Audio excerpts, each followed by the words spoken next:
Hello, everyone. Welcome to Hyperspace on Dark Matter Radio. I'm your host, Miss Solaris BlueRaven. I want to thank everybody for tuning in this evening, and a special thank you to webmaster and producer Keith Rowland. And my special guest this evening is Reverend Michael J.S. Carter. Reverend Michael J.S. Carter is originally from Baltimore, Maryland. He moved to New York City in 1980 and lived there for 25 years, working as a professional actor before moving to Asheville with his family.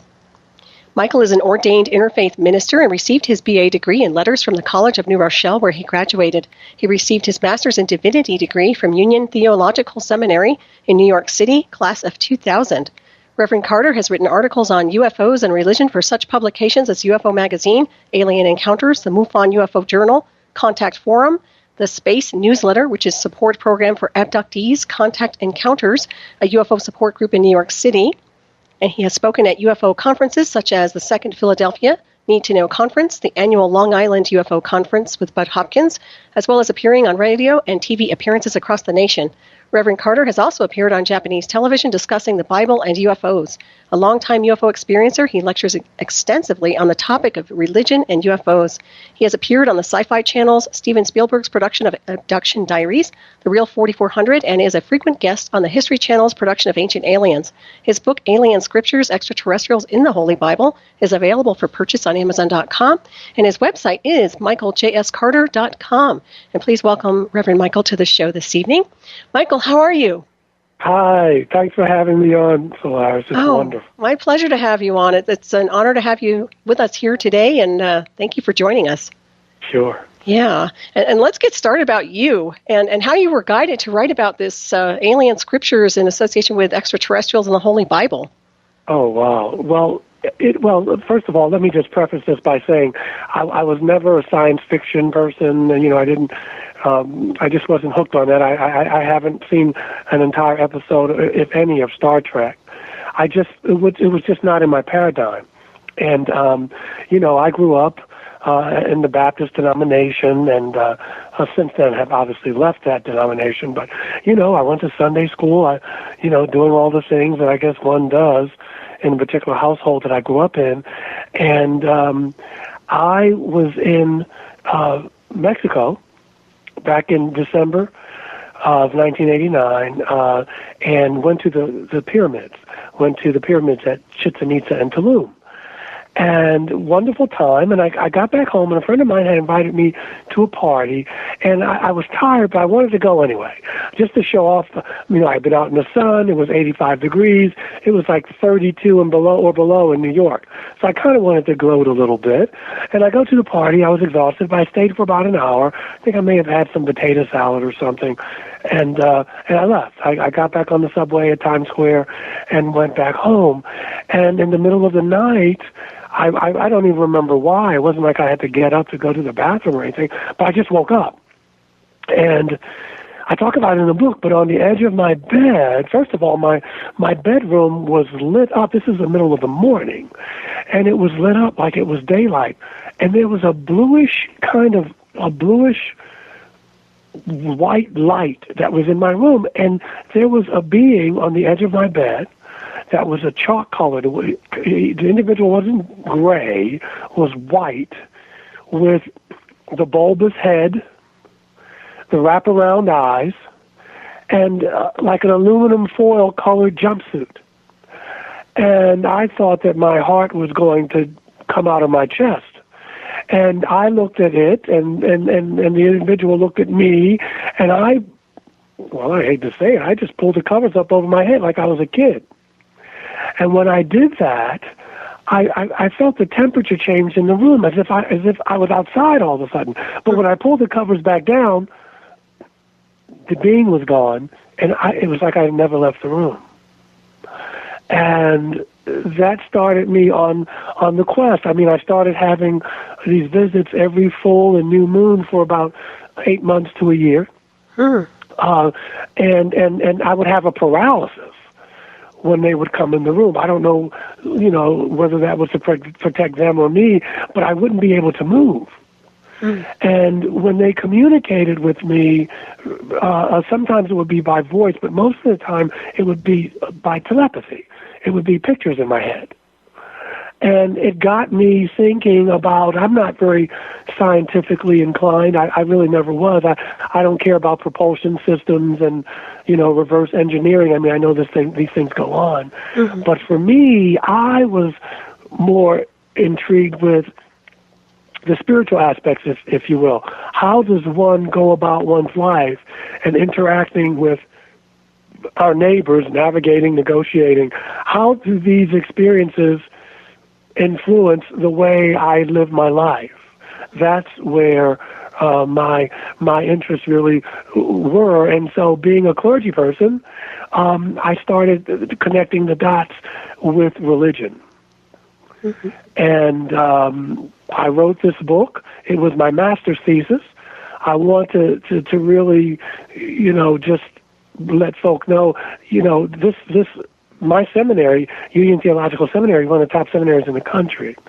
And they allowed that to happen. They could have said, you're not going to graduate here writing that. Mm-hmm. But they embraced it. And so that was the journey I was on. And so my seminary was open-minded enough to say, this is intriguing. Let's see what you do with it. Now, of course, then I didn't tell them about my experiences, because I think that would have been really pushing the envelope. Mm-hmm. But it did start me on this journey. Wow, that's fascinating. I'm so glad they opened the door for that. That's just incredible. And you. Well, sorry. Go on. No, I was just going to ask you.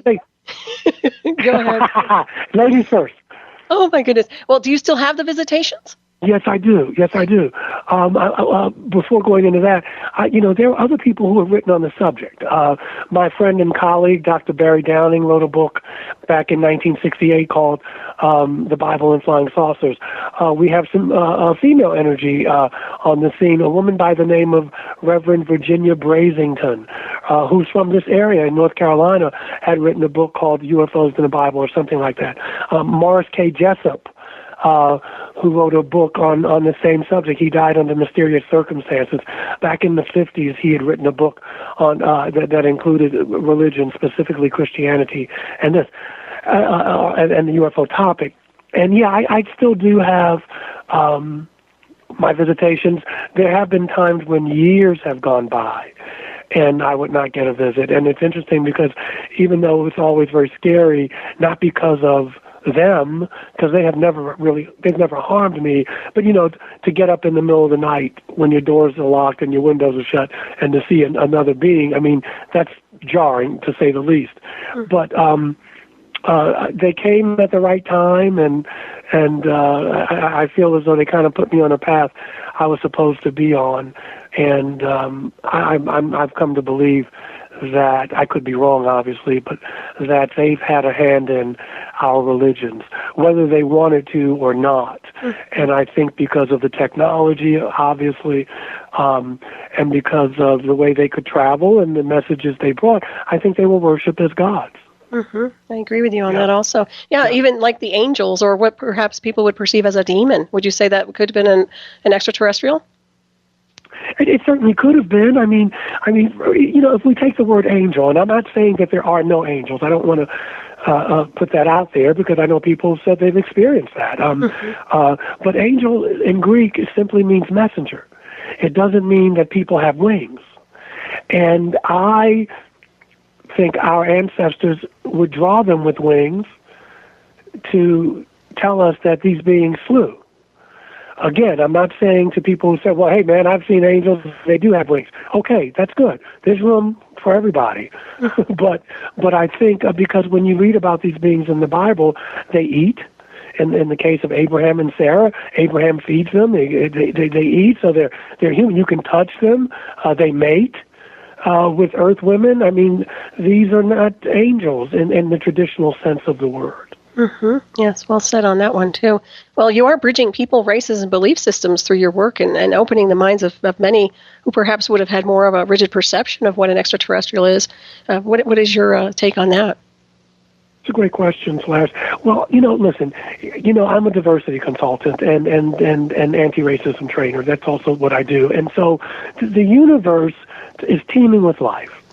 And it's diverse life.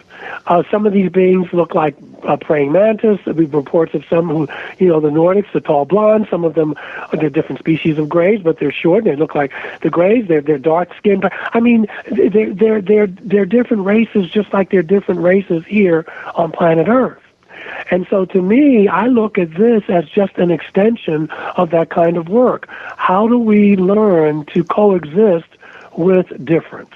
Mm-hmm. And it's not always an easy journey. As you can see, human beings have a harder time doing it. But I believe that if we're going to grow up as a species and to join other intelligent life in the universe, we're going to have to learn to do that because we fight too much. Mm-hmm. We believe in separateness too much. You're Tea Party, I'm not. You're black, I'm white. You're gay, you're straight. We can't get past those things. And I feel that we're going to have to get past those things if we're going to survive as a species. I totally agree with you on that. Yeah, love is the common denominator, and I also feel that enlightenment tends to awaken people to that level where they're accepting and understanding what's beyond the spacesuit, so to speak. Yeah. It's a tricky thing. I'll give you an example. I'm in the Unitarian Universalist denomination, which is a very progressive denomination, mm-hmm. and sometimes we as progressives or liberals, or I've been called worse, but we can get very self-righteous.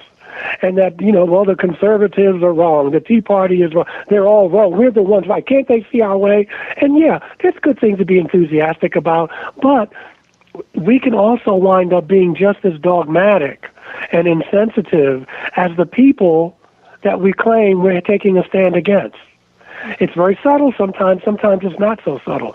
And I think that, to your point, I think you used the word evolution or evolve.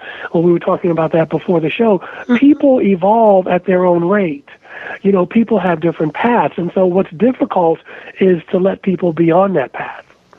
And still at the same time be able to keep one's own integrity and that kind of thing. And so I think that is the challenge, because sometimes we can be, for lack of a better word, very intolerant of intolerance. Mm-hmm. I so agree with that, very much so. And how you said that the other ministers are accepting of your information. So you think that people are coming out of the box of that persona of being more rigid, or? No. Well, no. There were other ministers before me who paved this path, and I named Dr. Barry Downing, and I think the late Virginia Brasington may have transitioned already, so she may be deceased. But yes, there are other ministers, but not many, and the other ministers that I am aware of who will or who do accept that there are other world intelligences and that we've been in contact with them. There seems to be two camps. There's a camp that says they're all demons, and most of my more orthodox or traditional Christians, if you will say that. Not all, but many of them, that they're all demons, they're all fallen angels, and watch out and all that. And then there's another camp that will at least say that it's the possibility. And I think, as the Buddha said, you always take the middle path, that the truth is somewhere in the middle. In my experience, they're more evolved off-world intelligences and they're less evolved. And they're more evolved human beings and they're less evolved. So in that way, there's a juxtaposition, there's a parallel. But I just try to avoid painting with a broad brush, because there's all, we tend to do that, but it's just too many differences to say, well, all of them are this way and all of those people are that way. I agree, and sometimes I think that a lot of the way they assess things is based on their perception of reality. And if there's a lot of fear involved, then they might perceive something that's really an extraterrestrial with a very high vibration as maybe not so positive, depending on where they're at in their own consciousness or psyche. What's your take on that? I think there's some truth to that. I want to be respectful, though, of my colleagues who have had traumatic experiences with less evolved ETs, because I don't want to say, well, you brought this on yourself. Now, and I'm not saying that you're saying that, but one can connect the dots that way. It's like people who are into metaphysics, and let's say I'm very heavily into metaphysics anyway, but let's say I get cancer. And and then people say, well, if you were at a higher vibration, you wouldn't let yourself get that. Or the only reason you haven't cured yourself is because you brought this on yourself. And I want to be very careful of that. But on the other hand, I do believe that, we do create our own realities about our perceptions. If we think life is a you-know-what and then you die, well, that's how life is going to treat us. So I think it's a little bit of both ends. It's like if we run into someone who's a bully or what have you, on some level we could say, I drew that person into my life, but still the point is, it's still a negative kind of situation, and I want to know how to navigate my way out of it. Does that make sense? Oh, yeah, absolutely it does. Yeah. Thank you. And we were talking about heaven before we went live, and I'd like your impression of what heaven is. Heaven, wow. I think that heaven is a state of mind. It may be a place. It may be a place, maybe in another dimension, but at least from where I'm standing, I think that it is a state of mind, and we can go there when we want. I mean, Jesus says the kingdom of heaven is within you, and so I think as we mature, we realize that all of the things we were looking for outside are in ourselves. So that's what I think and where I think heaven is. That makes a lot of sense to me, very much so. And these visitors that you have and the experience that you've had, would you consider them to be spiritual guides in some way? And almost. Yeah. For me, it just.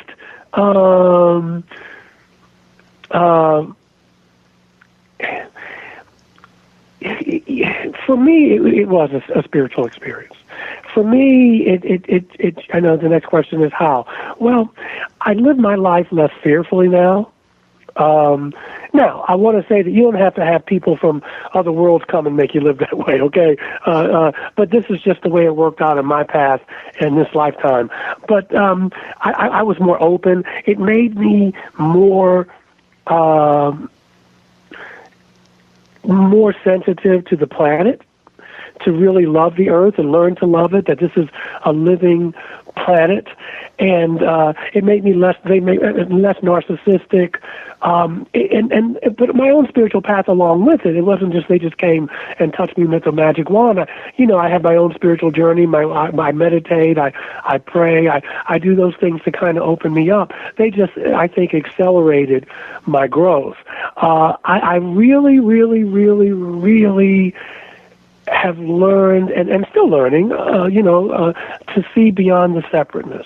That there is a oneness in the universe. Now, yes, we can talk about a multiverse as far as different dimensions and wormholes. I agree with that. But there is a oneness to life, and it really is true that what I do to my brother or sister, I am doing to myself. It really, quantum physics has been telling us this for a while, but I get that now, not just as an intellectual exercise, but do I still get angry and have arguments and at times, but I'm more aware of it now, and I tend to try, and I'm more self-aware is the best way to put it. So it was for my own spiritual growth. Again, there are people out here who've had rectal probes and sperm taking and ovum, and I can't even imagine that. And so I want to honor that too, but my experiences have been different. Mm-hmm. Yeah, thank goodness for that. And a lot of those other experiences that are more scientific and maybe perhaps negative, I suspect, are connected to my labs, which are military abductions. That's my own impression from the research that I've done. So, and I do believe in the what I call celestials, which are really extraterrestrials, off-world beings. So, and my experience with that is also that they are very positive, opposed to something that would be more abusive. Yeah. And I think we need to really, it's just hard for human beings to do that because we don't do it with each other. Mm-hmm. So now we have to bring our A game because we're going into a different paradigm shift, and we have to think differently. our very survival is at stake. I think we as a species are up to the task, but it's work like everything else. And I don't know if there's a savior that's going to come save us, but we fight too much. I have to go back to that. We really get into differences too much, and differences are good. It'd be a very boring world, but they don't have to get in the way. There's a saying in my religious tradition: we don't have to think alike to love alike. And I think there's a lot of truth in that.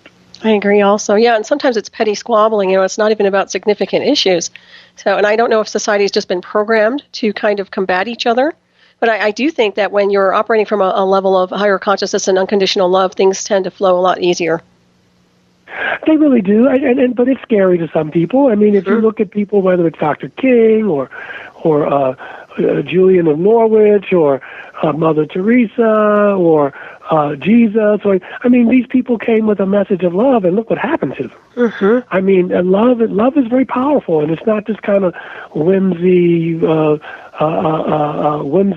Love takes work, whether it's a relationship, which we're always in relationship, and we're in relationship with ourselves. I mean, whether it's a marriage or your lover or what have you, or just the relationships that we have with each other and the planet, and the four-legged folk and the two-legged folk and the winged folk and the folk that swim and fly. I mean, we're always in relationship, and love is scary. And I think this is why people are afraid of it. This is why the people who come and talk about this kind of love wind up sometimes, not all the time, but sometimes having a hard way to go because it's scary. It's very scary. I agree with that. What do you think is the driving force behind evil?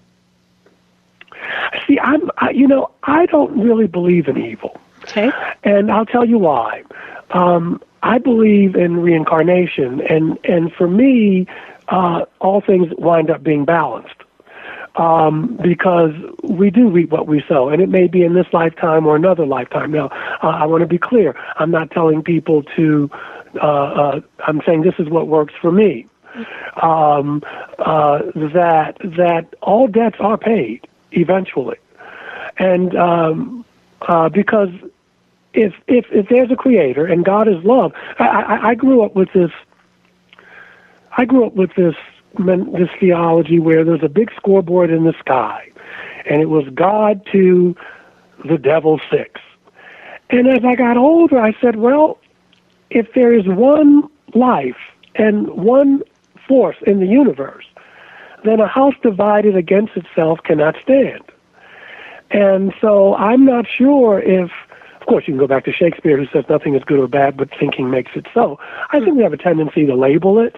But for me, and again, this has made sense in my journey, I'm not sure. If we do heinous things to each other. We have our Hitlers and Pol Pots and apartheid and, we have all that. We have people.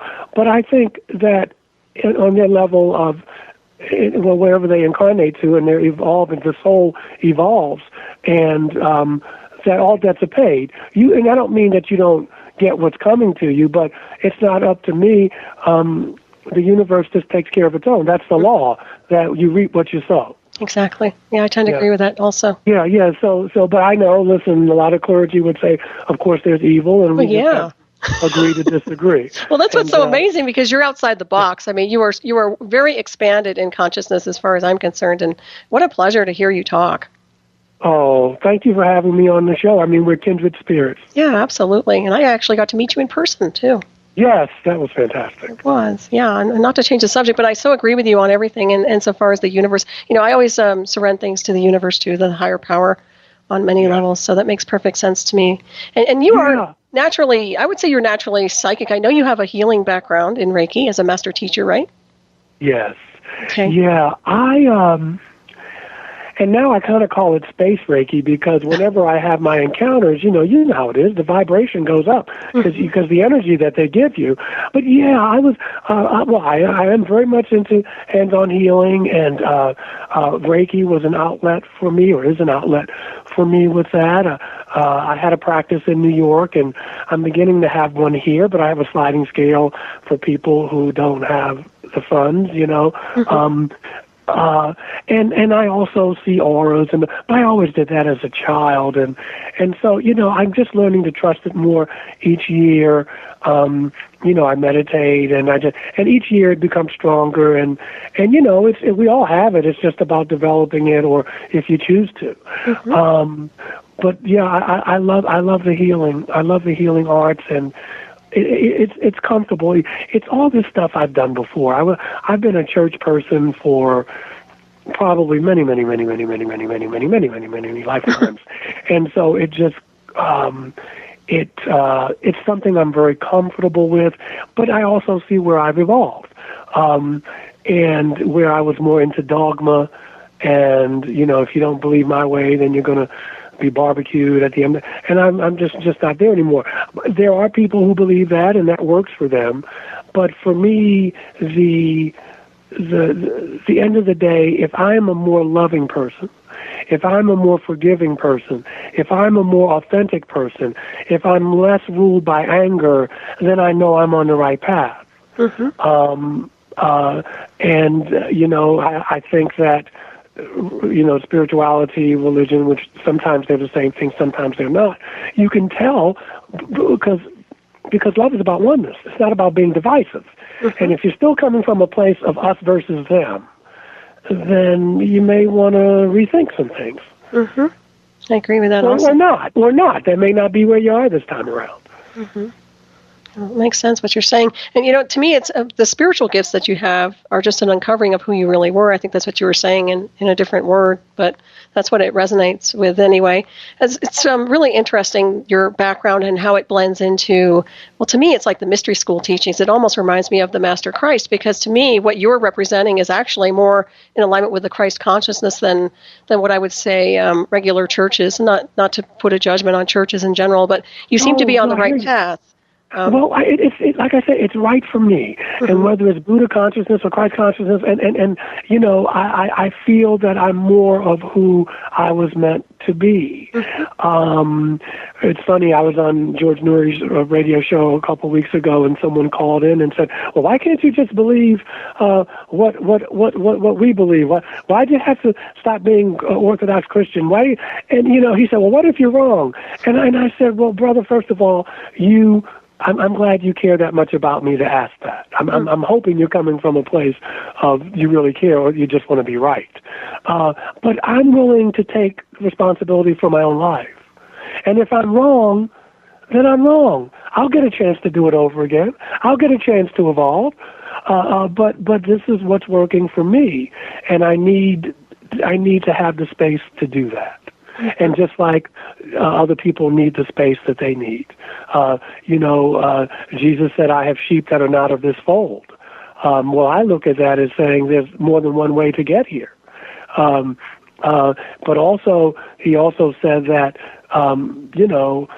greater works than I do, you shall do. And again, if the kingdom of heaven is within, and if you're not a Christian, that's fine, whatever words you want to use, then the answers that I need, this spirit, this God, if you will, or goddess, or the force, or call it what you will, I'm part of it. And there's nowhere I can go where I'm not part of it. So all I need to do is tap into that.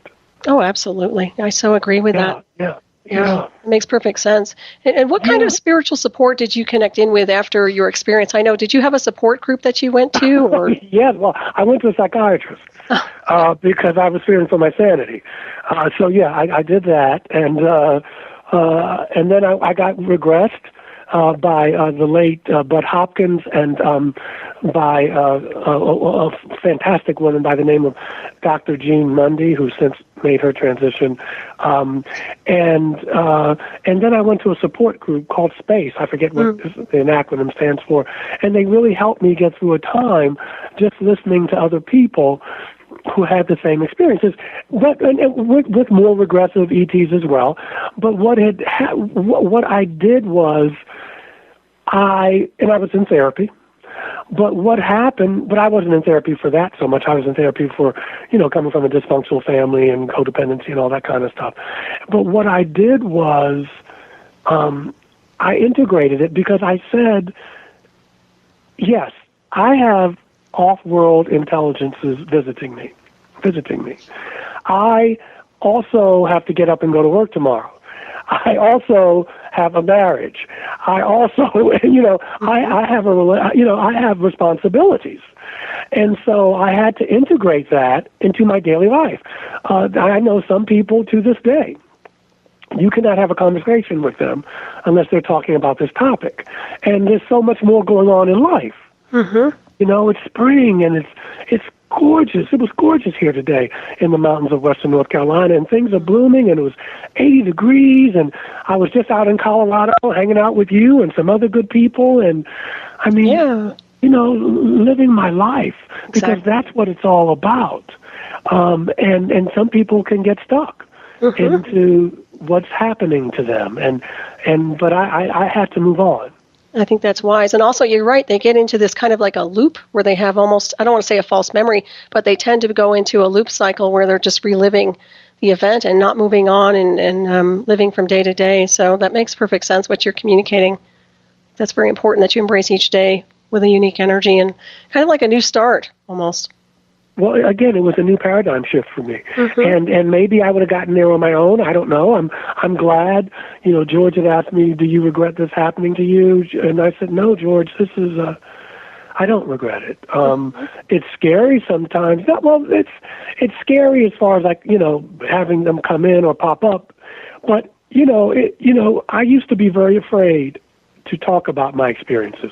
I didn't write about. I put them in the book. Pardon me, because my first publisher said, "Michael, you have to tell your story. You have to tell it. It's okay to talk about your research, and we got time. I want to get into some Bible verses and why I think the way I think. But I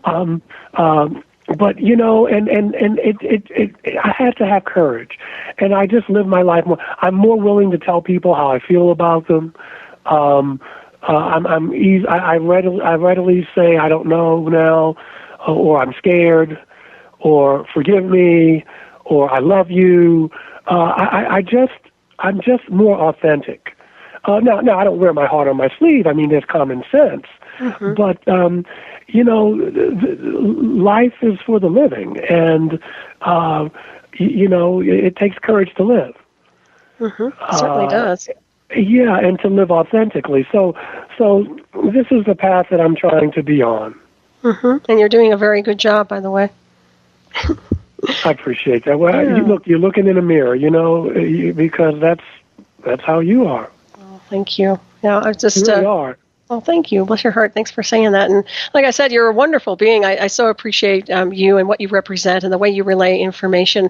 And you do blend the information on such a nice level. I mean, for those of us who come from different spectrums, I think it's really nice that you're connecting in all these dots.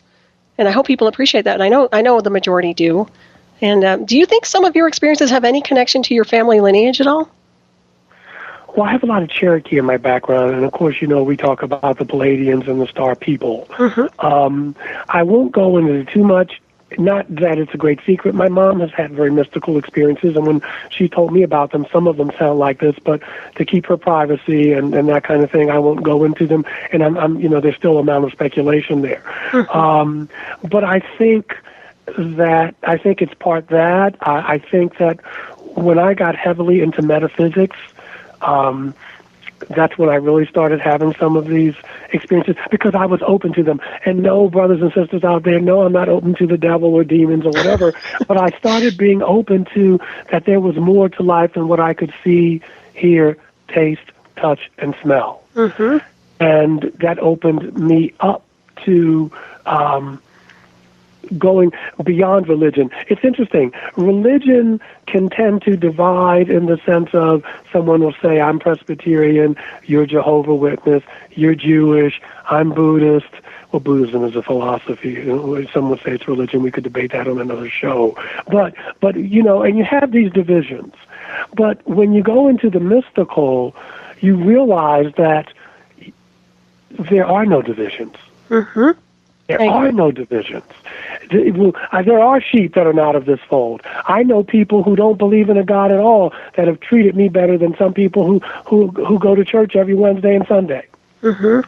I know people who are very Orthodox Christians who really live that faith and are very open to other faiths. But a lot of times that's rare. And so, but I've learned that that's why the great mystics were beyond religion. And it got them in trouble, but they were saying, no, it's bigger than that. Yep. It's any God we can think of. It's bigger than what we can even fathom, because the finite can never really completely fathom the infinite. We just can't. But it's when people start getting certain about they know what God wants, and you're a sinner and I'm not, and I'll have to pray for you, and boy, you're a mess. I just kind of walk the other way, because I know that's, I bless them, and that's not the vibration I want to be around, because it's divisive. I so agree with that. Well, there's that saying, all rivers lead to the same ocean, and you can look at each religion as a river, So yeah. They're different. If I'm going to come back out and visit you guys, let's say I catch the plane, but some other people may fly out to Boulder. I mean, some people may drive out to Boulder. Some people may hitchhike. Some people may take a motorcycle. We're all going to Boulder. We're just going different ways. Right. And I look at spirituality and religion like that. We're all on a journey to evolve and to learn to love. But I may take the Presbyterian route. You may take the Sufi route. There's just different ways to get there. Absolutely. Well said. I so agree with that. And while we're on the subject of the Bible verses, I'd like you to kind of relay some of the material from the Bible in association with extraterrestrials, if anything comes to mind. Okay. I have several Bibles in front of me. The translations are different, but they're pretty much the same where this goes. Okay. Let's talk about, since we're coming up on Passover. Passover is our Jewish brothers and sisters' celebration of being free from the bondage, slavery in Egypt. Well, if you look in Exodus chapter 14, there's the story of the pillar of cloud by day and the pillar of fire by night. What is important about this? Well, I'm glad you asked. What's important about this is that there's no Jewish religion without the Exodus. Okay, and there is no Judaism. These are a bunch of slaves, pardon me, in Egypt. Okay, and so they're following. Of course, the Red Sea opens, and we know that part of the story with Moses and what have you, and he comes down with the Ten Commandments. But they're following something called the pillar of cloud by day and the pillar of fire by night. So they're following something that is moving. It is in the air. They follow it. They camp out underneath of it. It drops food to them that what has been translated as manna from heaven. And then they pack up the next day, and it's a pillar of cloud by day and a pillar of fire by night, which means it glows like fire at night. Well, we have modern day UFO sightings where they come out of clouds. There's a wonderful post on Facebook someone took with I'm assuming some type of camera of a UFO coming out of a cloud. Check it if you can, if it's still posted there. But this is what they're talking about, and they're using the language of their day. They were ignorant people to a degree, but they weren't stupid people, and they know that you couldn't ride on a real cloud. But they were using the vernacular of their day. And so there's a pillar of fire by day. It's glowing. We follow it. There's a pillar of fire by day, pillar of a cloud by night. And so this is the very definition of a UFO. It is flying. We could say it's unidentified, but it's flying intelligently. So that's the first. We also have, pardon me, in the first chapter of Ezekiel, the wheel within the wheel. The late NASA science engineer Joseph Bloomrich wrote a book called The Spaceships of Ezekiel. If you're at your computers, listeners, go to your computers and Google that. The Spaceships of Ezekiel by Joseph Bloomrich. He took the metrics that Ezekiel put down in the Bible, and as a NASA engineer and scientist, he designed what he thought Ezekiel saw. And he says, I've been taken up. So Ezekiel says, I'm taken up. And and he talks about what I call the commander of the ship, who he refers to as the Lord. So we have that. We have in Isaiah 40, chapter 40, verse 22, the verse reads, this is in the New Revised Standard Version. It is he who sits above the circle of the earth, and its inhabitants are like grasshoppers, who stretches out the heavens like a curtain and spreads them like a tent to dwell in. Okay, I was taught that we thought the world was round until Columbus. We have Isaiah, or an individual who is saying they're Isaiah, writing about the earth is a circle. How does he get that information? How does he know the earth is a circle 5,000 years ago? Okay, and he says its inhabitants are like grasshoppers. Well, of course, that's like when I was flying into Denver and I was looking down at the beautiful landscape and I saw how small the cars and everything were. Okay, that's the kind of view I had. Well, this person is talking like they had that view 4,500, 5,000 years ago. In the book of Job, chapter 39, but also chapter 9, verse 9, Yahweh is saying to Job, who made the bear and Orion and the Pleiades and the chambers of the south wind? I mean, what do these? How does this person know about the Pleiades? There's also Amos 5:8. Again, there's mention of Amos is talking about the Pleiades and Orion. So, I mean, I'm going to be crude here, but even Stevie Wonder can see that these are off-world intelligences talking to our ancestors many, many, many years ago. Now, if we want to talk about angels, Sarah and Abraham, they talked to these angels. There are three angels before the destruction of Sodom and Gomorrah, and they tell Sarah that she's going to have a child. Of course, she laughs at them, but Abraham gets some cakes for them to eat and barley, and because that was Jewish hospitality, even though there was no Judaism, there was a hospitality in the Middle Eastern world because Abraham was not Jewish, but and they're eating. Okay, the angels. Okay, they're eating food, right. And you have. You have the angels coming to Samson's wife in the book of Judges 13, when she gives birth to Samson, because women were less than second-class citizens back then. At that time, her name's not mentioned.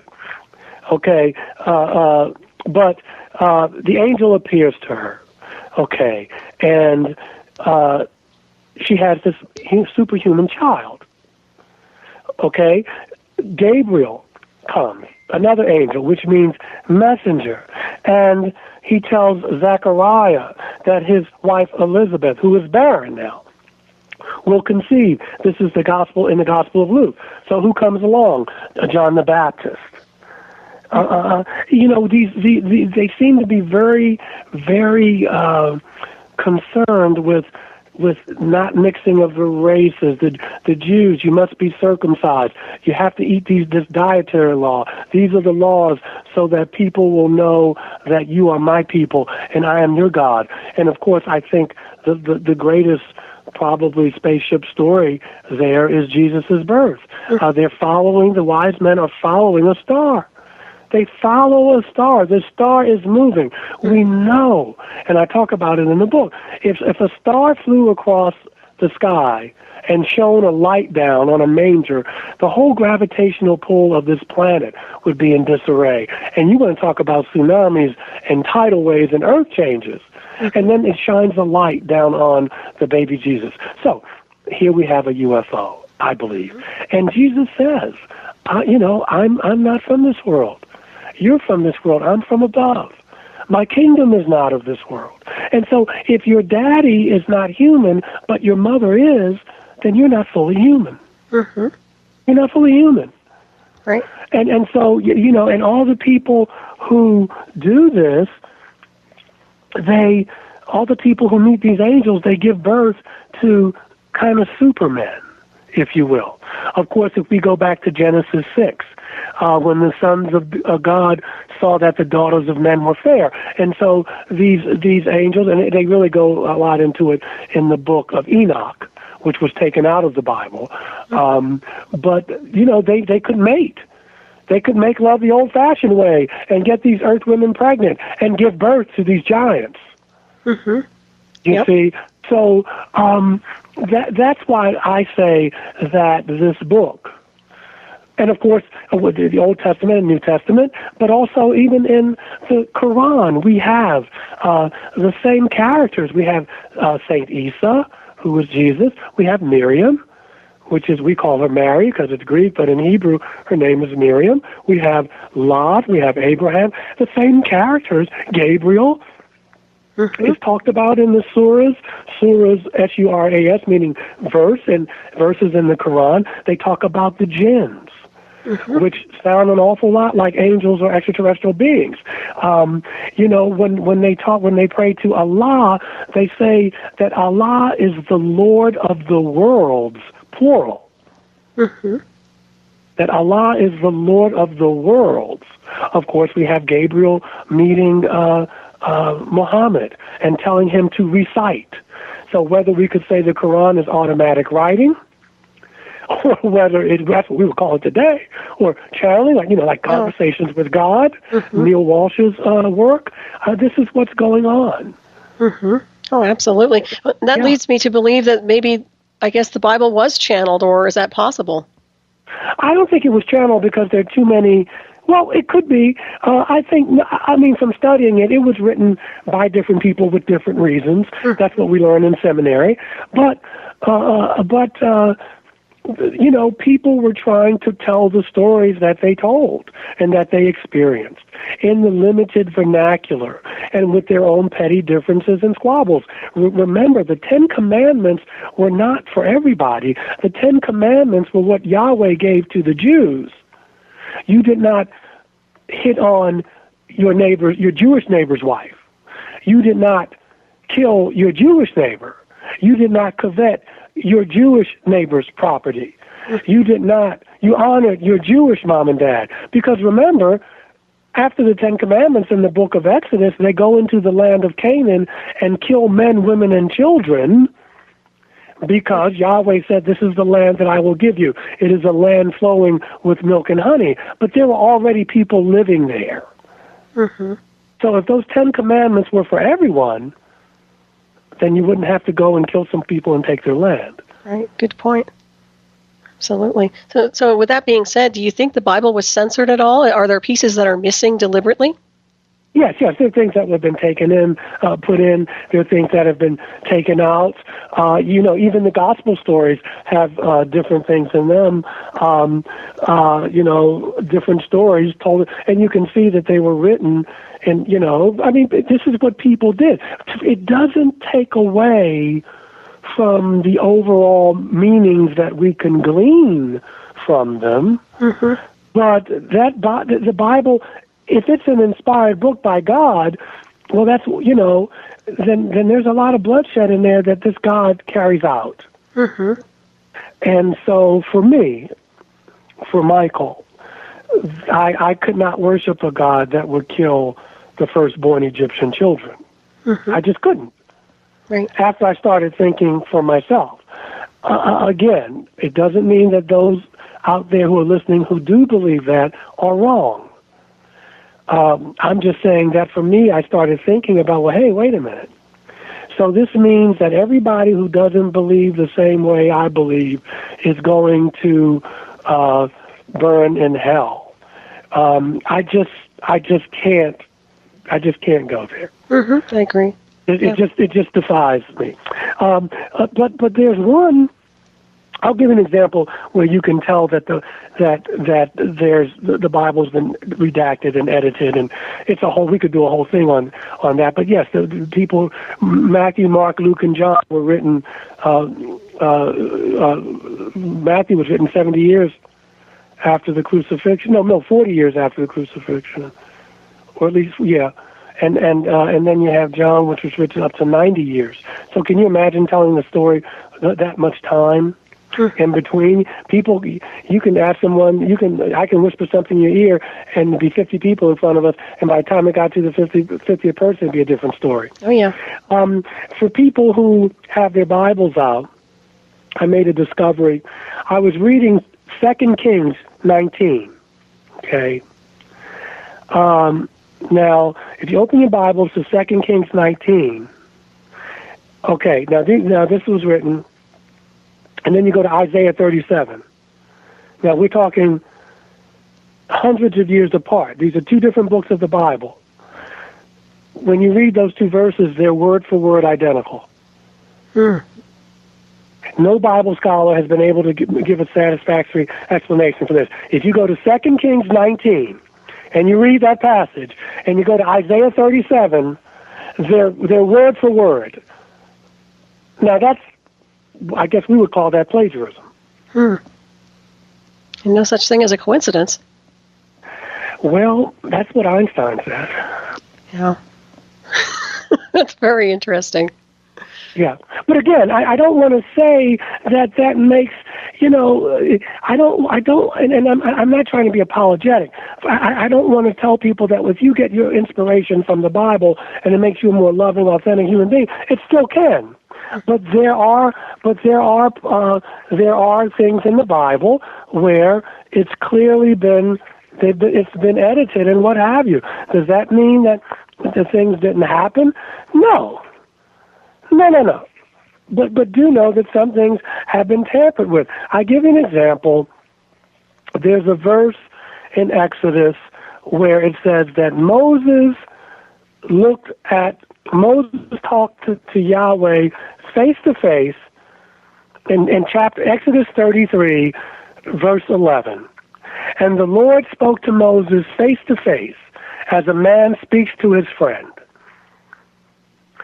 But in verse 20, it says, you cannot see my face, for no man can see me and live. Well, which is it? You just told me in chapter 11 that Moses spoke to God face to face, as a man speaks to a friend. And then in chapter 20, you say you cannot see. Obviously, there's a disconnect. There are things that are just common sense. When Jesus is in the Garden of Gethsemane before his arrest, and there's the story that he has his disciples with him, 3 of them. And he says, just stay up with me for a while. I'm anxious. I know what's coming. I got to prepare for this. I'm paraphrasing. Just stay up with me. And Jesus comes back 3 times, and he finds them asleep. Okay? Mm-hmm. And he says, what's the matter? Couldn't you just stay up with me for a while? Okay, the question is this. If the disciples were asleep and Jesus was praying, who was there to write the story? Mm-hmm.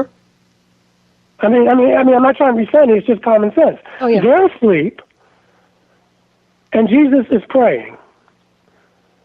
So, who was there to write the story? How do they know what the story was when they were asleep? I'm glad you're asking these questions. You see, yeah. But we weren't taught to look at that. Mm-hmm.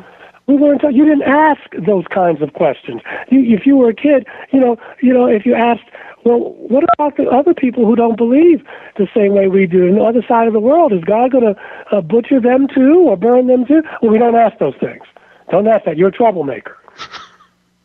Yep. You see? And so you learn not to think for yourself. Exactly. So sometimes it's more difficult to unlearn something than it is to learn. Mm-hmm. I agree. And then you have to ask, what kind of God are we talking about also? I mean, is it a real God or is it something else? Well, I do believe in a higher intelligence. I do believe in a call it first cause, the force. I don't care what you call it. But I do believe that there is intelligence in the universe. I just don't believe it has arms and it's anthropomorphic. Mm-hmm. Jesus says that you worship God in spirit and in truth. So there's at least a spirit. Right? And that's even a vague term. But to think that this God is a male, some big white man up in the sky who's going to punish you like Santa Claus if you've been naughty or nice, I think, and even a lot of extraterrestrials will say, our concept of God, if we even use the word, is just so much different from that. And no, they're not demons. They're not kind of, but we make God in our own image. Mm-hmm. Absolutely, they do. And so if if you're naughty, I'm going to strike you with lightning. I'm going to burn you in an everlasting lake of fire. But if you're nice, well then, hey, you'll go to heaven and all. That is, at least for me, it's a very childish look at how the universe works. It's just so much more complicated than that. And in many ways, so much more simple. Because, again, these beings that I have encountered have said, we have come, our biggest enemy, not the word enemy, I don't want to put that, they didn't use that word. Our biggest obstacle is fighting the fear of human beings. Mm-hmm. It's the fear factor. And what we fear, we will destroy. Absolutely. Because we don't understand it. Mm-hmm. And fear is just a big obstacle for anybody. But like the Course in Miracles says, there's only two emotions. There's only love and there's fear. Mm-hmm. Those are the only two emotions we really... Now, the fear may show up as racism or militarism or any type of xenophobia or... Yeah, it'll show up. It'll manifest in different ways. But that's what they've come to say, that we're trying to help you go to the next phase of your evolution. You have all this technology, but you don't know what to do with it. You make drones. You make nuclear armaments. This is what you do with the technology. Right. And it's like giving a gun to a kid. You don't have the spirituality to handle the technology that you have. And now that you can split the atom, and you've done it, I mean, you want to talk about terrorism, we dropped 2 bombs over civilian cities. Can you imagine if Iran did that? Mm-hmm. Yeah. I mean, there were no military installations in Hiroshima and Nagasaki. And so, but once we did that, we disturbed our other neighbors in the universe. They probably came here and they said, what the hell are they doing down there? They just split the atom. I mean, and so that's why we see all these sightings, and that's why in the 50s, all these sightings around military. I mean, Roswell was what? That was where we had all our nuclear weapons there. Mm-hmm. Right. Well, it's like they tore a rip in the fabric. Yeah, and so they were probably saying, what are these fools doing? Mm-hmm. Yeah, I agree with that. And we don't have the spirituality. Mm-hmm. We could use all this technology for free energy. Absolutely. We could use this technology. Probably there are cures for cancer. Who knows? But there's so many things we could do. Right. But we want to make weapons. Mm-hmm. Yeah. And when I say we, I'm talking about the whole military, the powers of this planet. Not just the United States, but we are so far still the leader for whatever that means. But we are very warlike. Mm-hmm. Yep, absolutely. And I wonder if that war is based on fear. All wars are based on fear. Mm-hmm. Fear of control from someone else and so many other things. Fear of lack, fear of the belief in lack, fear of the belief in scarcity. If you have, I will get. Mm-hmm. Well, we see it in just our everyday. If something good happens to you, then I'm kind of happy, but I'm kind of wishing it could happen to me. As if there's not enough love to go around. There's not enough happiness to go around. There's not enough prosperity to go around. There's not enough codependence to go around. So well said. I so agree with that. Yeah, they just need the spiritual evolution to work with the technology they have access to, and I'd like to see that happen. Yeah. Hopefully it will, but that's well said. You're just a breath of fresh air when it comes down to spirituality and religion and decoding the Bible. You're doing an excellent job referencing this information, which I don't know if most people have noticed this or not, but I think that it will turn a light on. Well, listen, this is, yeah. I still believe that these books are books of, first of all, the poetry in them are just beautiful, and the stories are about very human people, mm-hmm. and there's much to glean, much wisdom, many pearls of wisdom. But you also have to see these things too. Now, I'm going to read you a passage from the Hebrew translation. Of course, Hebrew is the language of the Old Testament, so people won't say, well, he's making this up. By the way, get other translations. Do not use the King James Version of the Bible. It's beautiful, it's poetic, but Jesus did not speak Shakespearean English. That's why they call it King James. It was written in the time of King James. It's the worst translation you can get. Yep. I'm going to read a passage from Ezekiel in its original language, translated into English from the Hebrew. This is why I think that Yahweh was an astronaut. And he was telling these folk what to do, and they were afraid, and he gave them the Ten Commandments, and he was a bully. Okay, this is Ezekiel 4, chapter 12. Yahweh, or the Lord, is telling Ezekiel to eat human excrement. Now, they're not going to preach this on Sunday. Here we have, get your Bibles out if you have them, chapter 4, verse 12. Eat it as a barley cake. You shall bake it on human excrement before their eyes. So, said the Lord, shall the people of Israel eat their bread unclean among the nations to which I will banish them. He's angry with Israel. They're intermarrying. They're taking many wives. They're mixing with the natives. They're merging their cultures. Mm-hmm. Then I said, this is Ezekiel talking, Lord God, my person was never defiled, nor have I eaten anything that died of itself, or was torn by beasts from my youth until now, nor has foul flesh entered my mouth. What is he saying? He keeps kosher. Remember, they're the dietary laws. Right. And so Yahweh says, and it says here, well, he answered me, see, I allow you to eat cow's dung instead of human excrement. Prepare your bread on that. Now, when I read that, I said, you know what? I'm going to have to find another God. I agree. You know, I just, what? Yeah. But it makes more sense to me if I say this is not a God. Well, he's godlike. He's got the power, ships and technology and probably iPhones and whatever. Mm-hmm.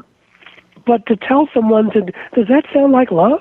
Not at all. Sounds like a warlord. And on that note, I'd like us to take a break. Like a warlord, yeah. Yeah, we're going to run for a break real quick. We'll be right back, everybody. Please stay tuned. Hyperspace with my special guest.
Welcome back, everybody, to Hyperspace on Dark Matter Radio Network. I'm here with my special guest, Reverend Michael J. S. Carter, and this is incredible information. We're talking about his book, Alien Scriptures, Extraterrestrials in the Holy Bible, which, of course, is available on Amazon.com. And on that note, Michael, that's really important information you're relaying. Are you with me? Well, I just went to the New Revised Standard Version to see if the translation was different, and it's not. Mm-hmm. Instead of excrement, they put cow's dung. But again, this is what the Lord is telling Ezekiel to do. It's not metaphor. It's not facsimile. This is what this brother is saying. Right. And and guess what? What's he going to tell this captain of a ship? What's he going to tell him? No. He's already seen what he's done to other people. He knows the history. Right. Yeah. It sounds like a warlord to me, though. This sounds like an imposter god. Well, people have argued that that Jesus had come to talk about a different God.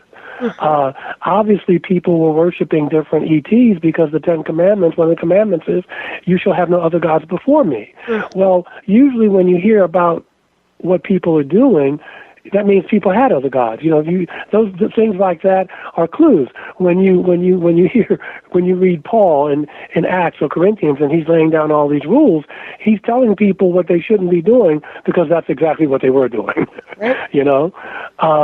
But some people say, well, he was talking about no god of money. You don't want to make money or sex your god and all that. Of course, we know that. But he was talking about no other acts. You are going to be circumcised. The men are going to be circumcised. That's how we're going to know that you are Jewish, that you are Hebrew, that you are my children.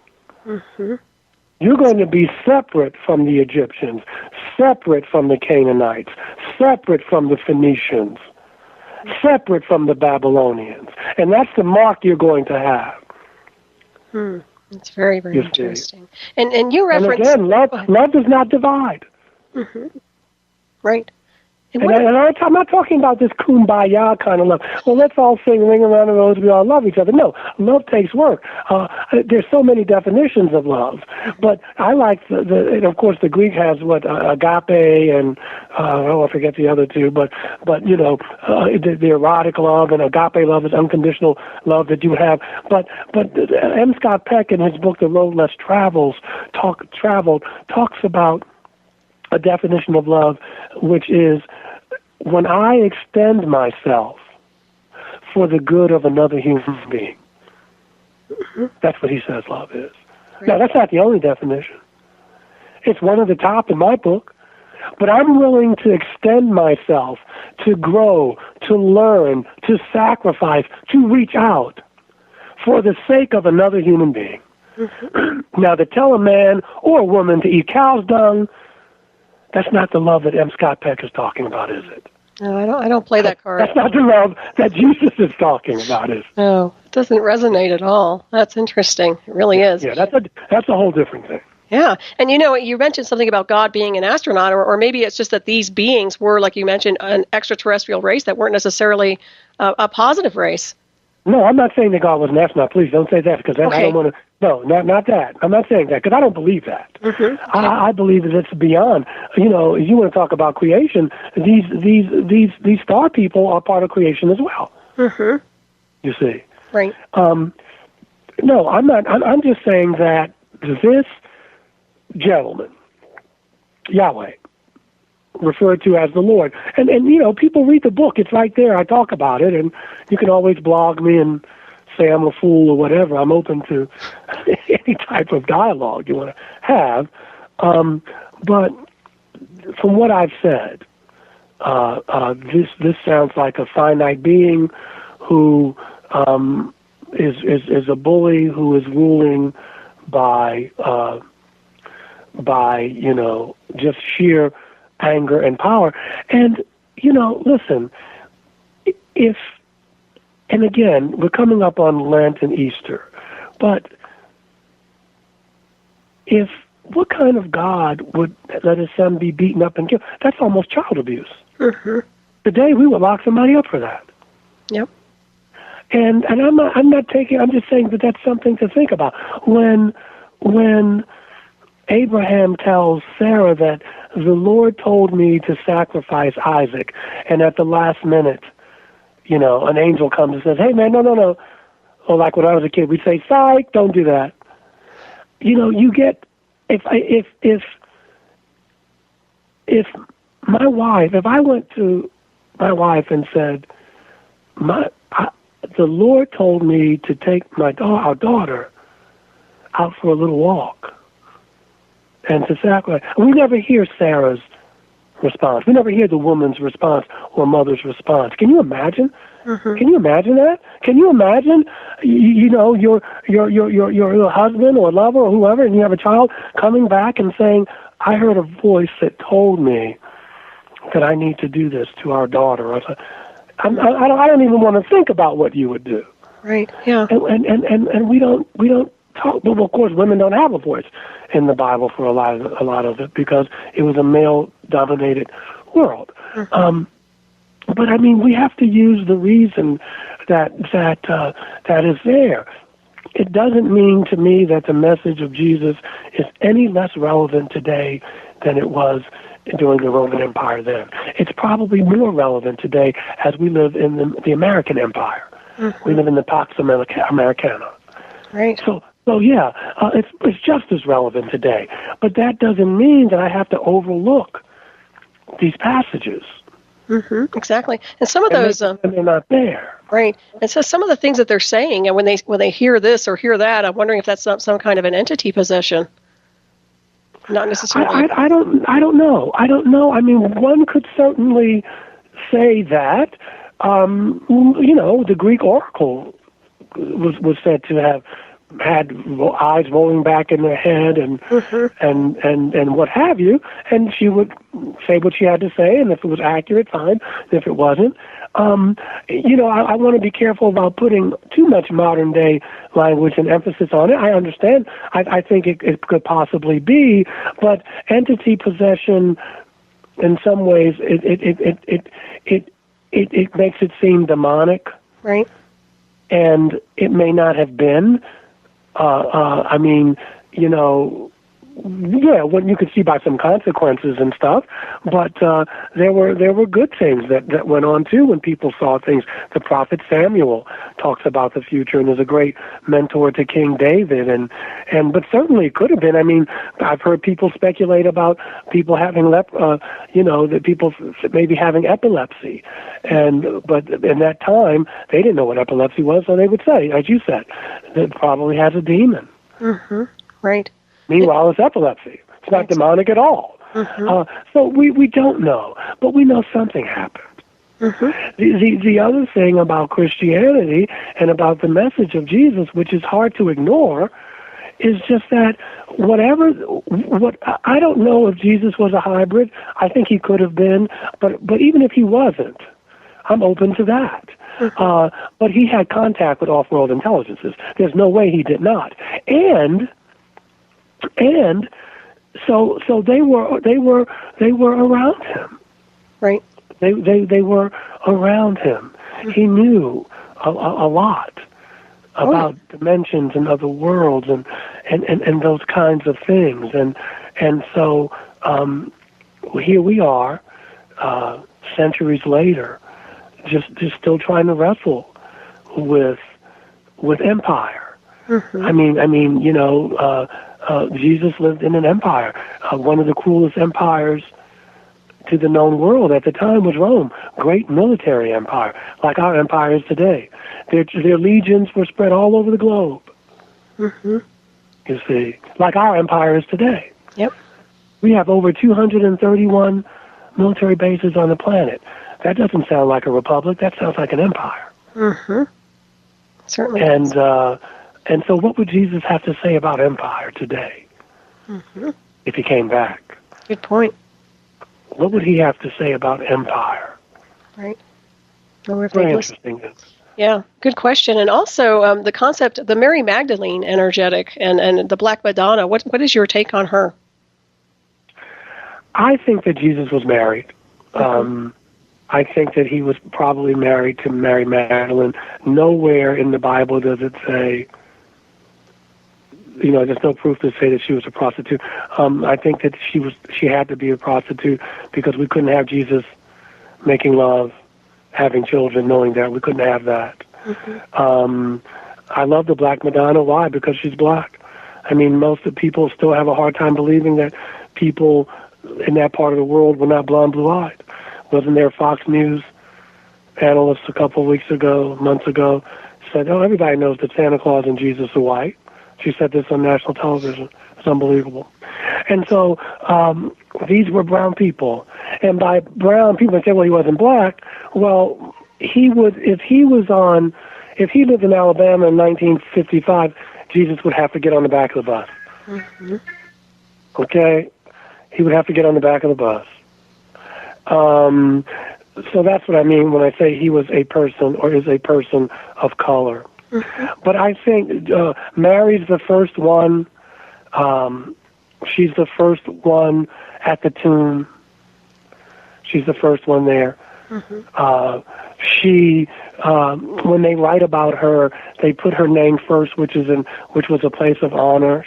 She's at the crucifix. I mean, it's just everything. And plus, at that time, a rabbi in first century Palestine would have to be married. Right. It would be very strange if a rabbi wasn't married. And then you have the Gospel of Philip, which was taken out of the Bible, and you have Peter and she arguing. Peter had a hard time dealing with Mary as being a leader of the church. She's the first one at the tomb, isn't she? And so, and Mary is, she's in the Gospel of Philip. They have Jesus kissing her on the mouth. And Peter says, why do you do that? Why do you kiss her? And Jesus replies, and you can Google it and buy the Gospel of Philip. What you mean is, why do I love her more than you? And of course, there's the Buddhist scriptures that have Jesus coming to Palestine after the crucifixion, surviving it with his mother Mary and his wife Mary. Mm-hmm. So there's a lot of evidence that we won't look at, the church doesn't want to look at. Again, does all of that mean that Jesus wasn't who he said he was? Well, sure, he is who he said he is, just like we're who we say we are. If we want to use the language, you are a daughter of God. The kingdom of heaven is within you. It's within me. It's within everybody. But people don't want that, see, because that means there's responsibility. See, we could say, well, Jesus can walk on water, and Jesus can do this, that, and the other, and da-da-da, because that means that we don't have to do it. Mm-hmm. We don't have to tap into the power that's within us. No, we may not be able to move mountains physically, but with our insight and with our knowledge and our spiritual power, we can say to the mountains of poverty, go away. We can still the storms of our lives with our own spiritual power. He says, greater works than I do, you shall do. We can heal the storms of bigotry and hate. We can move the mountains of mediocrity. Mm-hmm. But we don't want to do that. And we don't want you to tell people they can do it. Now, that's what's so odd, and it's not empowering people. It's almost like disempowering them by not offering truth. Yeah, but then I can control you. Mm-hmm. Right. If I can control you by fear. Mm-hmm. I can control you by making you think you're not good enough. Turn on your TV. They do this especially with women, but they do it. But, Madison Avenue. If you don't wear this, if you wear this makeup, you'll be more sexy. If you wear these shoes, if you buy this purse. Guys, if you use this toothpaste, you'll get laid. If you can use this deodorant, if you do your hair this way. Yeah, because basically what they're telling you is you're not good enough as you are. You need these things. You want to get that hot date? Make sure you drive this car. Mm-hmm. That's so true. Okay, so they're telling us each and every day, you're not good enough as you are. You need this to be whole. Mm-hmm. You need to look like a movie star, or at least think you are. Yep. You need to look like Matthew McConaughey. You need to look like Denzel Washington. You need to look like Michelle. You're not good enough as you are. Mm-hmm. Exactly, and and we internalize that, and then I can control you. Then I can tell you, well, 3 million people will die this season from car accidents or drunken driving. That's not saying it's not going to happen, but I'm just peddling the fear. Right. We peddle the fear, and we eat that up. Oh my God. Mm-hmm. We eat that up. Yeah, it's mental conditioning or a form of brainwashing on some level. Yeah, it's it. You're a pagan, so you're a bad person. Watch out for those black men. They're violent. Mm-hmm. Watch out for those ignorant hillbillies. Oh, it's that penalty. They're different. Watch out. Mm-hmm. Exactly. Did you use the right deodorant? You can't know they're not going to love you. I mean, every day we're assaulted with this, but we get numb. Absolutely. You get none from it. It's just, oh, well, hey, I know that really. But do you really know it? When you sit down and you think about it, I'm being told every day by Madison Avenue, I'm not good enough. I'm not a human being. I'm not a spiritual being. I'm a consumer. Mm-hmm. Consumers today, the consumer report went up, and consumers, and it's like, a consumer. It sounds like I'm Godzilla or something. I came to Earth to consume. Oh gosh, you're so right. Not even a human being. See, I'm a consumer. Yeah, but that's exactly how they treat everybody. That's exactly. Well, it. I woke up, baby, and I'm still waking up. But I'm so much more than that. Oh, you are. I'm so much more than anybody, any box they could put me in. And you know what? So is everybody else. If we would only believe it. Mm-hmm. Exactly. And I think they are waking up. I really do. Well, they better wake up quick. It's almost time to get up. Mm-hmm. I agree. Well, with that being said, what's your take on prophecies of the day? And do you believe we're going through the end times right now? No, but let me be clear. Every ending is a new beginning. Mm-hmm. And when I was younger, I was very heavy into Bible prophecy, very heavy into Bible. And there's some things that I look at now that I go, where have I heard that before? But I also know this, that prophecies don't have to be accurate. Prophecies are probabilities. I think Greg Brayton talks about this. If we all focus on the end times, if 8 billion people, well, that's the whole planet, but if 6 billion people focus on end times, we can cause that to happen because we know metaphysics, quantum physics. What you focus on, you create. Mm-hmm. Yep. So we can create that. So I think every ending is a new beginning. There are some things that are making me look at things in light of Bible prophecy, but I also know that every ending is a new beginning, and we have choice. Whether you're reading Revelations or you're reading Isaiah or, you're reading Daniel, whether it's about the Antichrist or this, that, and the other, if you notice at the end of the story, though, there's always a beautiful world afterwards. Mm-hmm. It's a beautiful world afterwards. After World War III and the dragon and the Antichrist and the false prophet and yada, yada, yada, yada, then there's 1,000 years of kumbaya. Mm-hmm. And so I do know that a new paradigm is changing, that we have to go from competition to cooperation, and that Dr. King was right. It's not about nonviolence versus violence. It's about nonviolence versus non-existence. Mm-hmm. And that the choice is ours. I do know that the earth is trying to tell us, hey, man, get off my back. Agreed. Get off my back. Yeah. I do know that. We can create what we want to create. Mm-hmm. Because otherwise, what's the use of getting up in the morning? Well, the world's going to end, and Jesus is going to come back and separate the sheep from the goats, and we're going to be barbecued if you're in his left hand, and you go him right. I mean, that's almost like a fairy tale, isn't it? Mm-hmm. But we can create that kind of reality. I'm not saying we can create Jesus coming back, but we certainly can create the apocalyptic scenario. But I just want to focus on, and I've got my head on straight. I'm not, just dreaming. I want to create the world that I want to live in. Gandhi says, "Be the change you want to see in the world." Mm-hmm. That way, let's say we do blow ourselves up in a handbasket, and then at least but when I'm going out, I know that I did my part in making my part of the garden a little more beautiful. Exactly. Yeah, well said. But yeah, there are some things in Bible prophecy that are intriguing to me now. One of those things is the Pope reaching out to, I forget the evangelical's name here. He's being investigated. He's got like 5 or 6 Learjets and what have you. He's reaching out saying, let's put aside our differences. I find that striking. Not saying anybody's the false prophet or the Antichrist, even though people have talked about the Catholic Church being the Antichrist, and people have said, no, it's not the Church, it's a human being. But it's interesting that the Pope is reaching out all the way from Italy here to a southern evangelical Christian, because for me it raises eyebrows because I don't believe that way. So what's going to happen to us? What's going to happen to people who don't believe that way? Mm-hmm.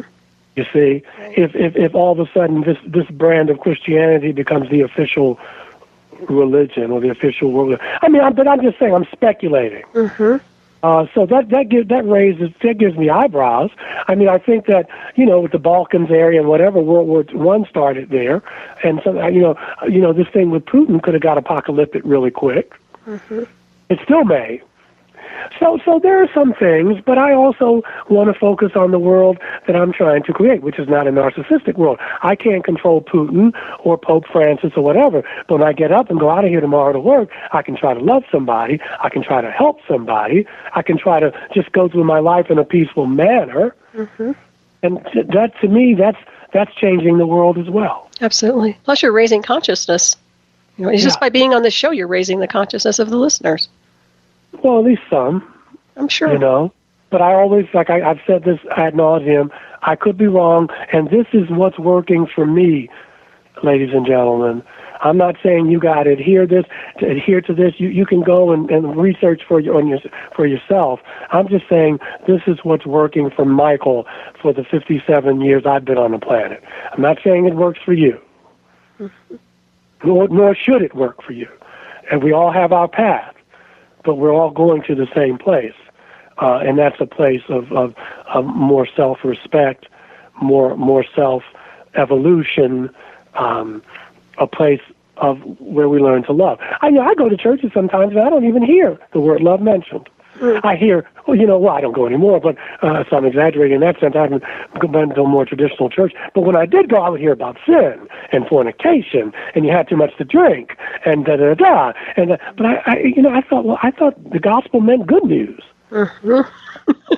I thought I was supposed to, and what I used to do, I used to turn on the TV, and because I wanted to hear what other preachers were saying, because they had successful ministries, and then someone said, turn the sound down and listen to these preachers. They hardly ever smile. Mm-hmm. And I found that to be true. Now, not of all.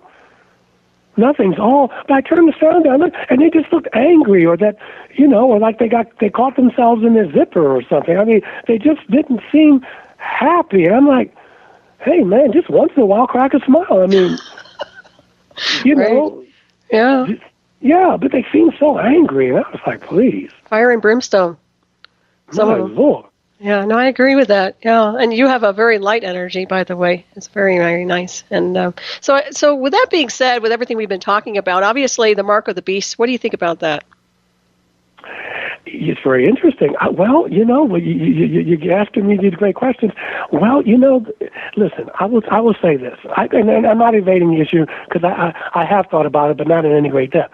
And there was not in Helsinki, but there were some places in Northern Europe where people already had been microchipped. They wanted to be microchipped. In other words, they could go into the supermarket. The chip could be in their foot or in their leg when they walk in, the little laser things there or whatever, and I think we could be headed that way into a one world government. I mean, we don't use. I mean, right now it's just a credit card. People know us as numbers, and give me your ID number and what's your number, and we could be headed that way, a one world government where, or even this way, a one world religion. Mm-hmm. Right. Where everybody's got to believe the same. Yeah, listen, it's always in the possibility. It's always there. But again, I'm saying that if we focus on that, I'll give you an example. My wife and I have been going through some changes, as I shared that with you and what have you. Mm-hmm. And I remember, we worked through some things. And another friend of mine came to me, and he went, someone had told him that, he's a very together individual, and someone had given him a reading and said that, it wasn't him, it was his wife, that they were going to break up. They were going to break up. And she came to me and said, what do you think? And to make a long story short, but they said, you know what, I can change that. That doesn't have to be because this person said it, right? Mm-hmm. I can say I want to work on this relationship and make this relationship better. And the point of the story is that they're still together. Mm-hmm. So it doesn't have to be. It's what the choices that we make. Exactly. What you give power to also. It's the choices that we make. Mm-hmm. You know? And that's what I want people to hear. And like I said, Greg Brayton talks about it's probabilities. Mm-hmm. There are probabilities. We could destroy this planet in a nuclear holocaust. We could have we can't control this. We could have an asteroid hit us. There are many ways that this world as we know it could end. And again, it'd be another beginning. But now, maybe not with the asteroid, but we can choose love over fear. Mm-hmm. We can choose love over fear, mm-hmm. but we have to want to do it. Exactly. And so far, like James Baldwin said when he was talking about race relations in America, he was talking about America. He said, but so far, we're just not willing to pay the price of the ticket. Mm-hmm. We're just not willing to pay the price of the ticket. So, yes, I do, I used to listen, and I even had the late, great Planet Earth. I still have a copy of it by Hal Lindsey and all that. And, his timeline's off or whatever. It doesn't mean it's not going to happen. But that's not what I'm focusing on. I'm focusing on the good in my life and how I can grow and spread that to others. And if an asteroid hits tomorrow, what's going to happen? I can't do anything about that. But when I know going out, like I said, that I tried to make my part of the garden a little better than when I found it. Mm-hmm. Absolutely. I agree with that, too. That's all I can tell you. Yeah, that's great. I agree. And with miracles, do you think they're a manifestation of faith? Well, it depends on what you mean by faith, what you mean by miracles. I mean, miracles may be just laws of nature that we don't know. I mean, is it a miracle that an ET walked through my wall?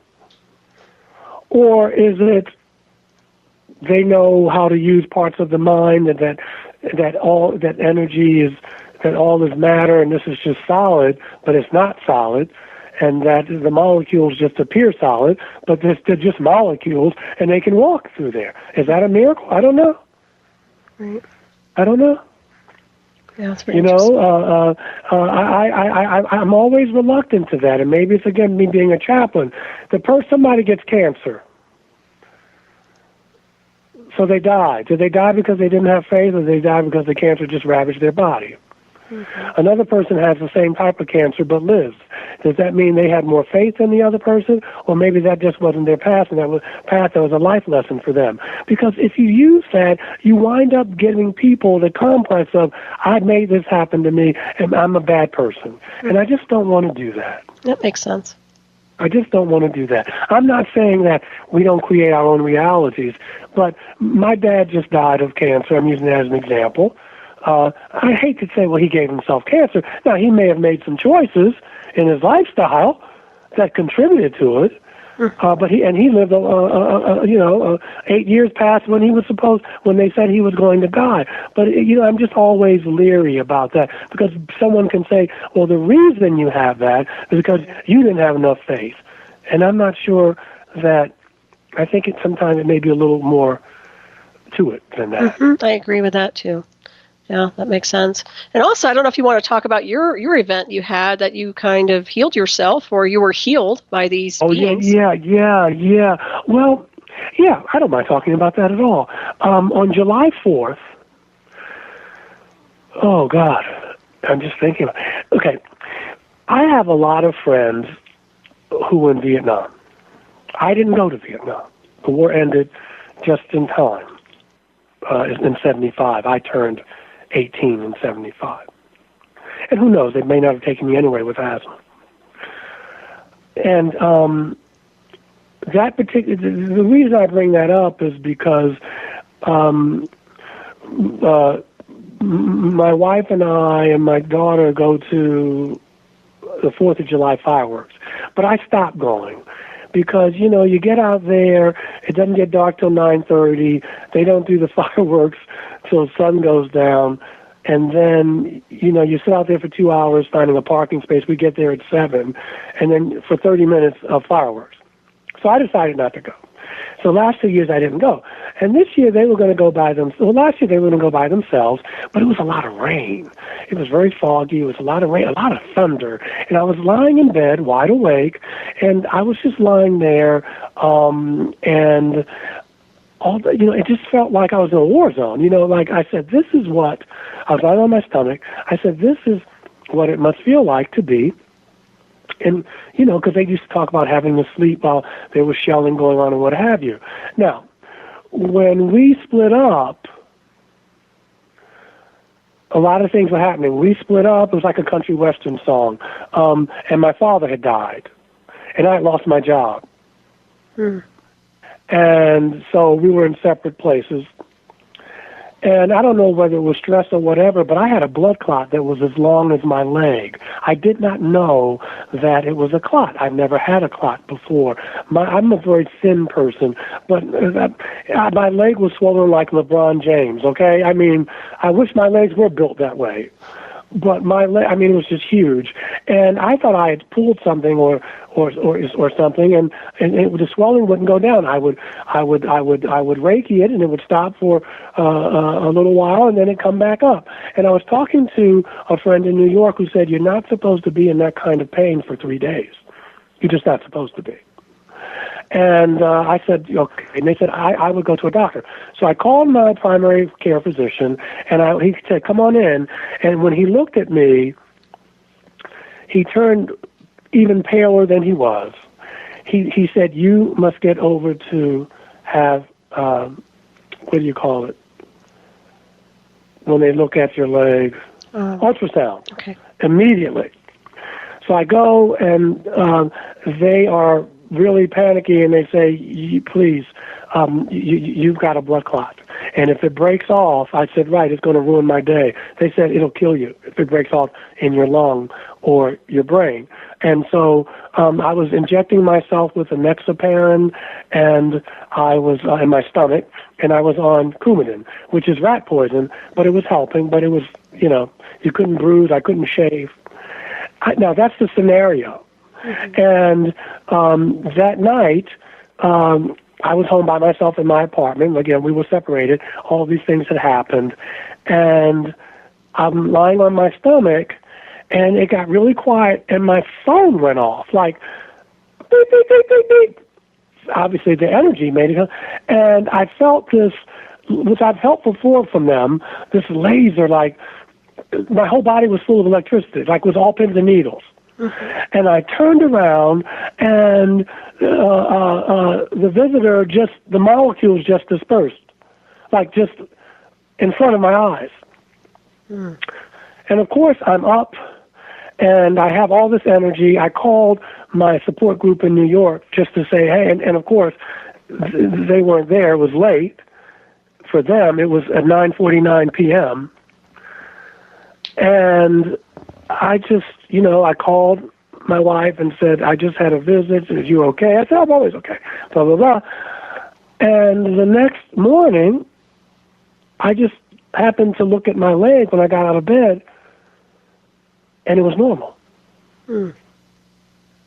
It looked like my veins had been rewrapped, if you would to be honest with you. And I didn't have the presence of mind to take a picture or whatever, but my wife knew about it, and my daughter knew about it. My daughter and I have talked about visitors and what have you, and she always has an interesting story to tell. But and then I just happened to have had a doctor's appointment, because you have to go back and they prick your finger to see your blood level and all that. And they were they couldn't believe it. They could not believe it. And of course, I didn't tell them what had happened. But I will tell you this: I don't know how I had. I don't know. They don't know how I got it. I hadn't driven a long distance or what have you. No history of it in my family. Before I came out to Colorado, a friend of mine said, "Now, Michael," and she's had visits too from some Palladian folk. She said, "You're going to be on a plane for a few hours. Do you think your leg is going to act up?" And it almost made me say, oh, God, should I just put that little stocking on that they gave me? And I said, no. They healed my leg. It is healed. Mm-hmm. It is healed. And I haven't had a problem. Flew out there, flew back here. Nice. All is well. Excellent. Wow. Yeah. So that happened. And that was, and then on March 5th, I had another visitation. And I think this is going to be a busy summer. But I've gone years without having visitations. And I think I've had out-of-body experiences, or really dreams where they were so real that, but, and I think that back when I had my first visitation at the beginning of the show, I was living a really fast life. I was an actor in New York. I was auditioning, I was partying, I was dating, and when they came, it was almost like a glass of cold water in the face to say, look, have fun, but that's not why you're here. Mm-hmm. That's not what you signed up for. And it was just that way, because I was doing drugs, I was drinking, I was sexing, I was shopping, I was living a fast life. And but I always knew that I wanted to serve. I knew from the time I was a child I was going to be a minister, or at least some type of where I would be talking to people. Mm-hmm. Now I could have been a therapist, a secular therapist. That's a secular priest. But I knew I'd be standing up at a message. But the training from the acting helps me when I do my public speaking. Mm-hmm. So everything had a reason when I connect the dots. But I was living, I was hanging out every night, after the show or whatever, and life goes fast. And mm-hmm. when they started coming, it was almost like saying, "Come on, man, mm-hmm. what are you doing? Right? What are you doing?" And so I was very grateful for that. Mm-hmm. Yeah, a little bit of a redirection there, huh? Yeah, I needed it, because who knows? I've gotten into some hairy situations. And it just woke me up. Mm-hmm. And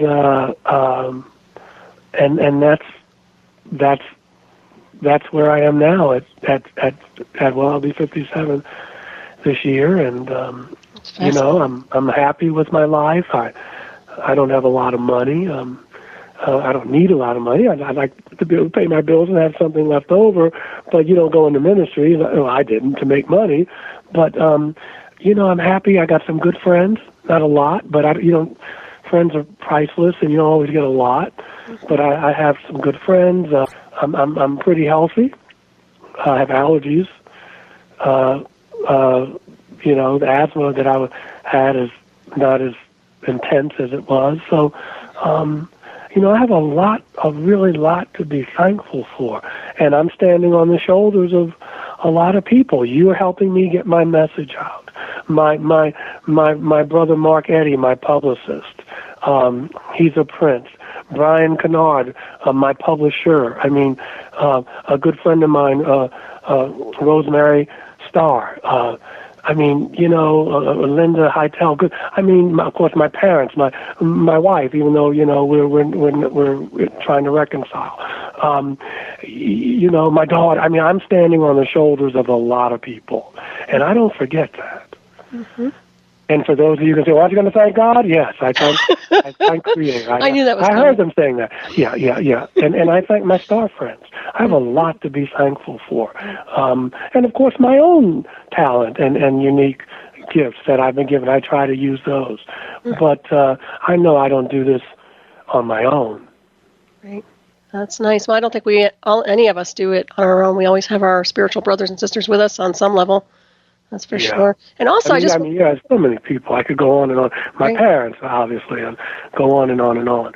They've made me the person in my experiences who I am today. Mm-hmm. And for that, I'm ever grateful.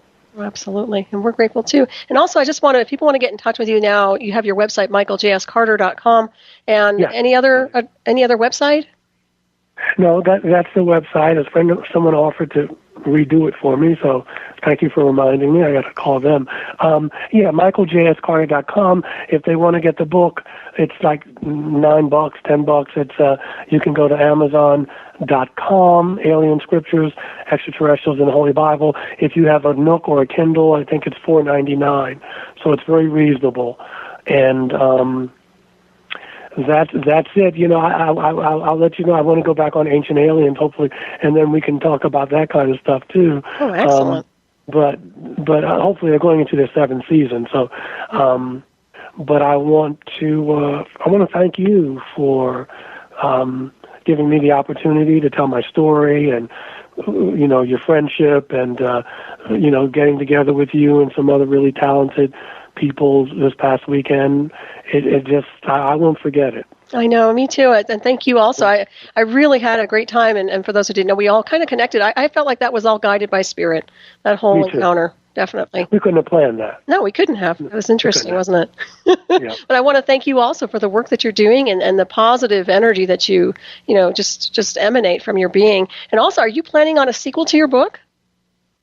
You know, I don't know yet. I was, and Brian Kennard at Gravest Actions had wanted me to, and it's just hard to sit down and write a book. I talked to a friend of mine, and they were telling me that they were getting that.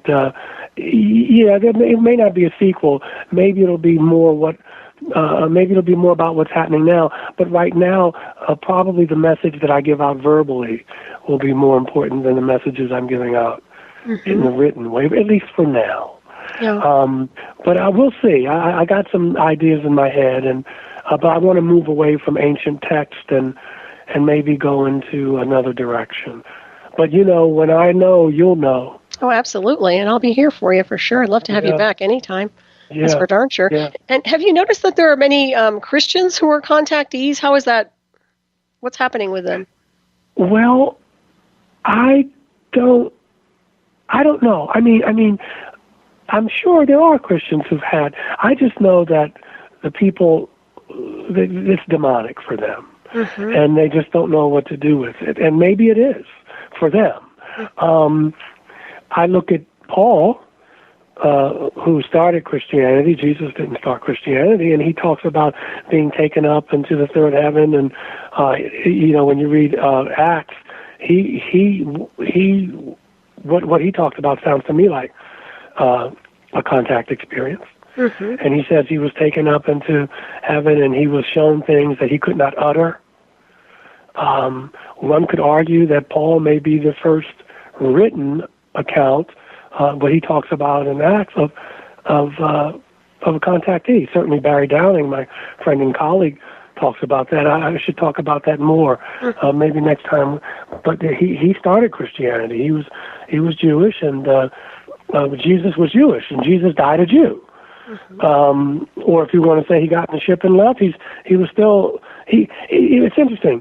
He's preached in the synagogues. He was a Jew, but he was a different kind of Jew. Okay, but he's not saying everybody should be a Jew. Right. And you know, I call myself a follower of the teachings of Jesus, but I'm having these contact experiences. But for some, I'm going to say, well, he's not Christian enough, but he's a Christian, but a different kind of Christian, and other people who are going through that. So, yes, I can mention myself and Jesus in the same breath because I'm part of that, and we're all part of the same thing. But, you know, I don't know. Everybody takes it differently. Everybody experiences it differently.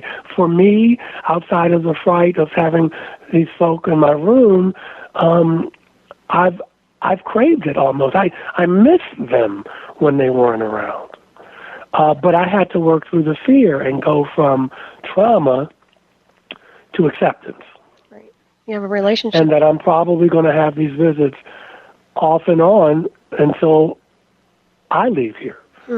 That's right. But as long as they've been about growth and helping me to live with less fear and to love wastefully. I love that phrase by John Shelby Spong. He's a retired Episcopal bishop. He said, Jesus loved wastefully. Well, that's what I want to do. I just want to have overflow. I just want to love wastefully. I have so much that I can drop it on the ground. It just comes out of me. That's the goal for me. And so in order to do that, I got to get out of the fear. Absolutely. Yeah. That sounds like you have. And also, with these beings that you interact with, do you think they're in association with the Christ energy, perhaps? I don't know if they would put it that way, but I think I hear what you're saying. All I know is that, they were reptilian, and they were the little people. They weren't gray, but they were chalk white.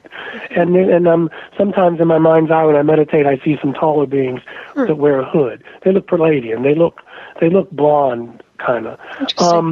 So all I know is that, what's the old adage? By their fruits you shall know them. All I know is that my life is well, and that I'm looking at parts of myself that I don't like. I'm looking at parts of myself that I do like, and I'm trying to love myself. And so if that's Christ energy, fine. It could be Christ consciousness. It could be Buddha consciousness. It could just be the unconditional love of the Creator. Whatever word you want to put there, they seem to be fitting the bill. Because, it's not what I say. It's not what church I go to. It's how I live my life. Yep, absolutely. I'll know what you believe by how you treat me. And you can be in Bible study every Wednesday night. You can be at the temple or the mosque or whatever. And, you can tell me what you believe, but I'll know what you believe by how you treat me. Mm-hmm. Well said. And these beings that visit me, not all, for other people, they have said, we have come so that you can go to the next stage of evolution. In other words, so you can grow up and get away from this idea of separation. Exactly. Yeah, and it certainly has. It's almost like an activation. All I can tell you. Yeah, that's fascinating. Yeah. That's all I know. Yeah, well, it's quite a bit. And also, have you had UFO, have you seen a UFO also, or no? I have not seen a UFO except in hypnosis. I've been in a UFO.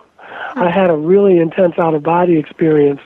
I was awake, and I just felt myself go up to the top of my head. And I was in I'm assuming it was a ship. It was huge, huge. And there were people there who I knew.